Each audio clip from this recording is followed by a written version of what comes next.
Boa noite, novamente estamos aqui para fazer um novo vídeo sobre as testemunhas de Jeová. E este vídeo será uma pergunta: os testemunhas de Jeová são uma seita? Vamos começar então.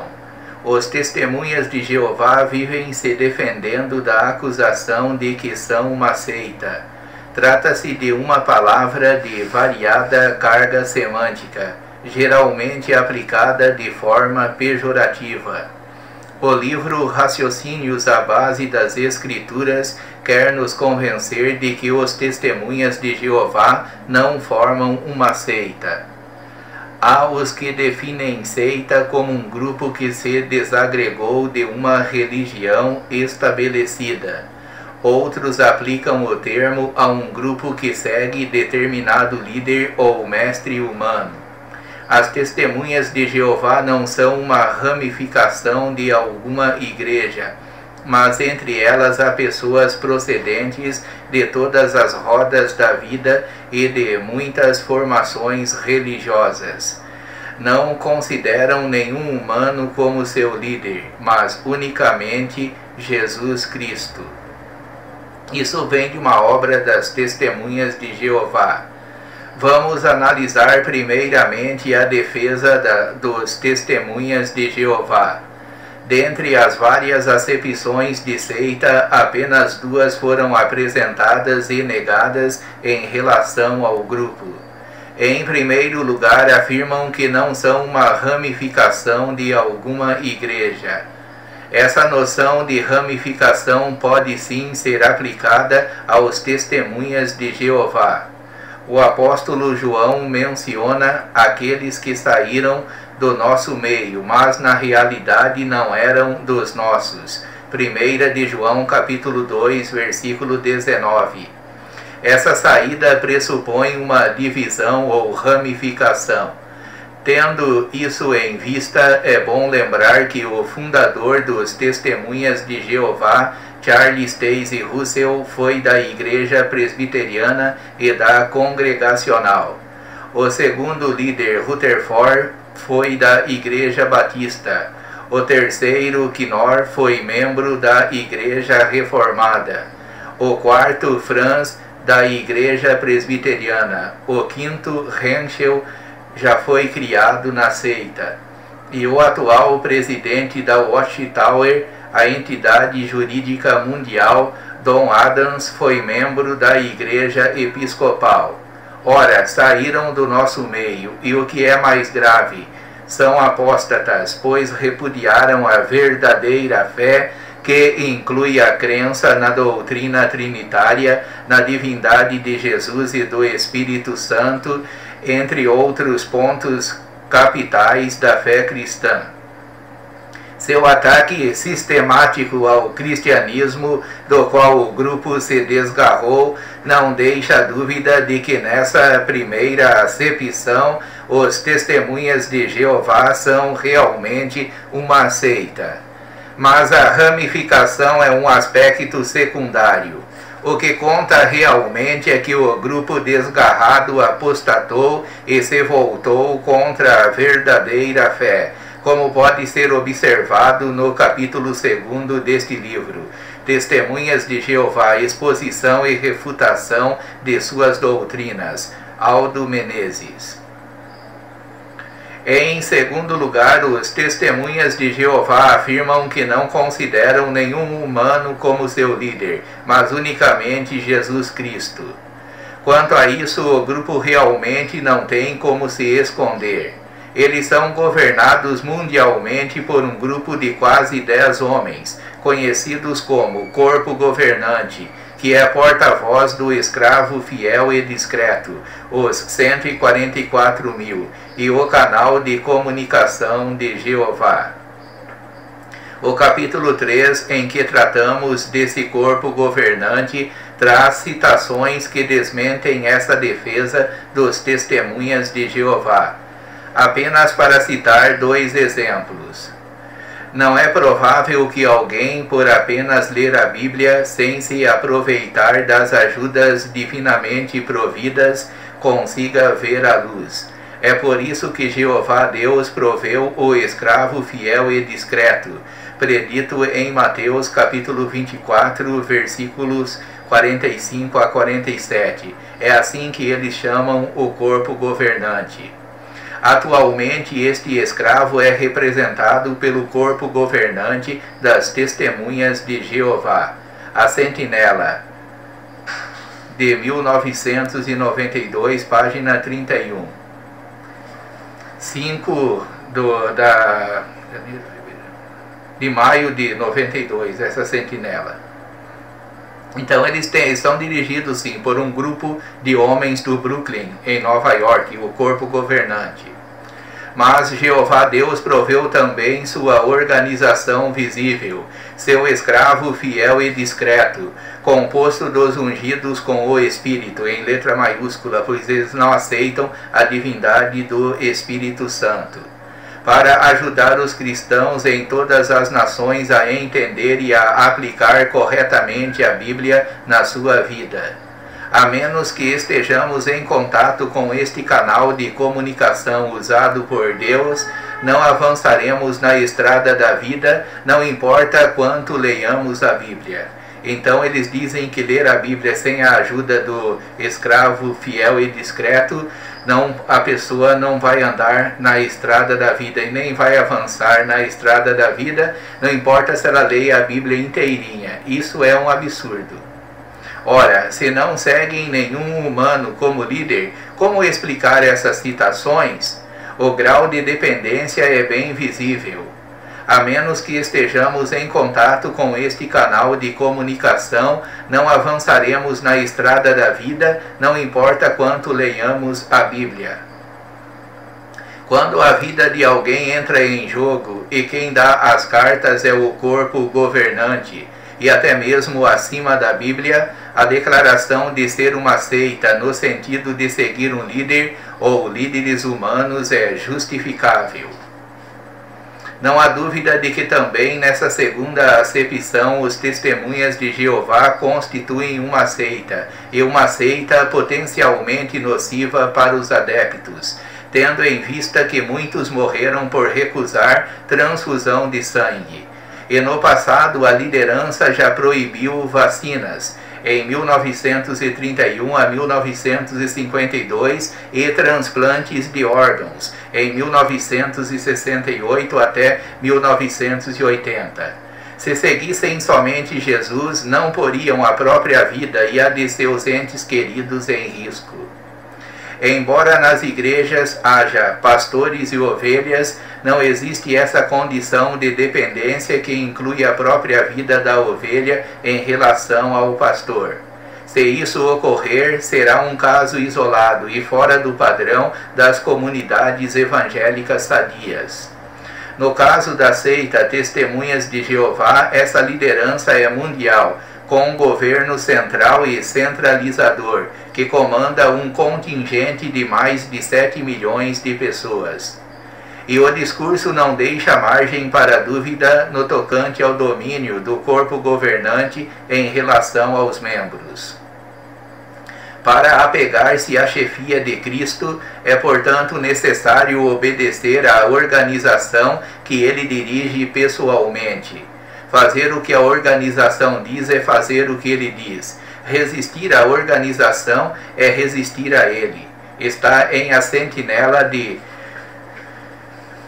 11 de 1959, página 653.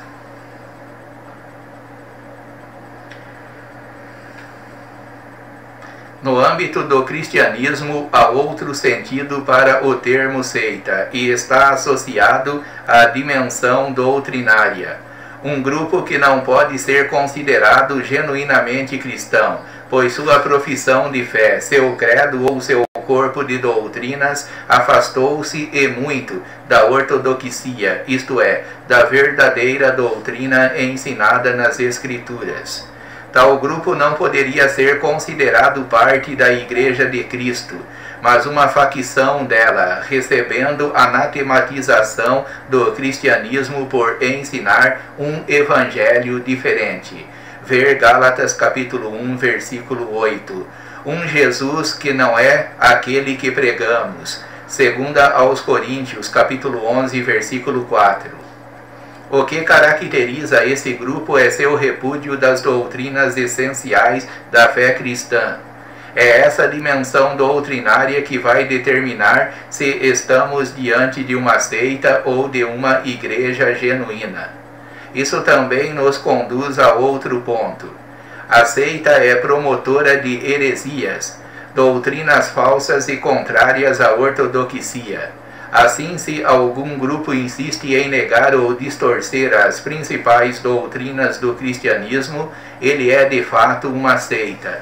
E se alguém que se diga cristão advoga e ensina um evangelho diferente ou um Jesus que não é aquele que pregamos, esse é um herege.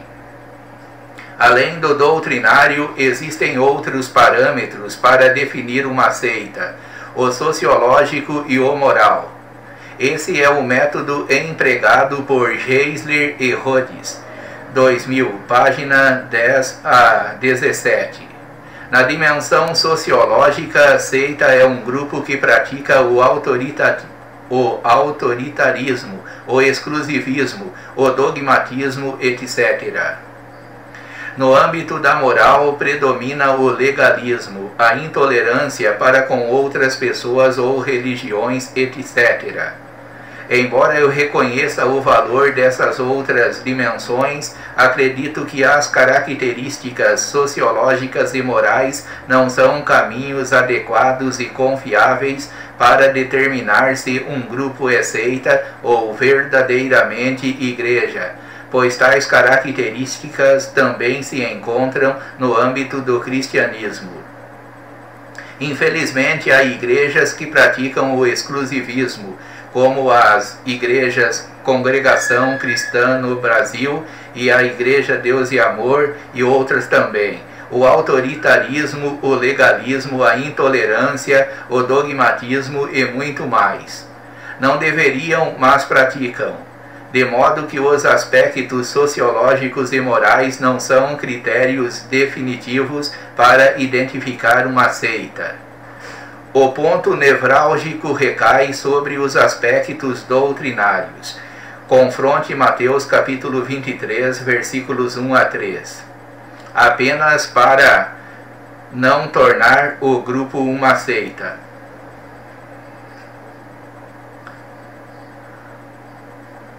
O cristianismo, com a doutrina da Trindade e tudo o que dela decorre, exclui naturalmente as outras religiões, sobretudo no que diz respeito à salvação pela fé em Cristo.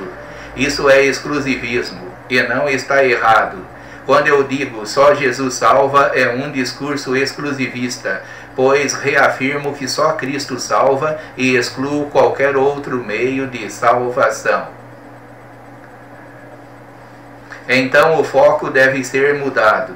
Os testemunhas de Jeová não são uma seita porque dizem que são os únicos que têm a verdade, discurso exclusivista, mas porque a verdade que eles afirmam possuir com exclusividade não é verdade coisíssima nenhuma.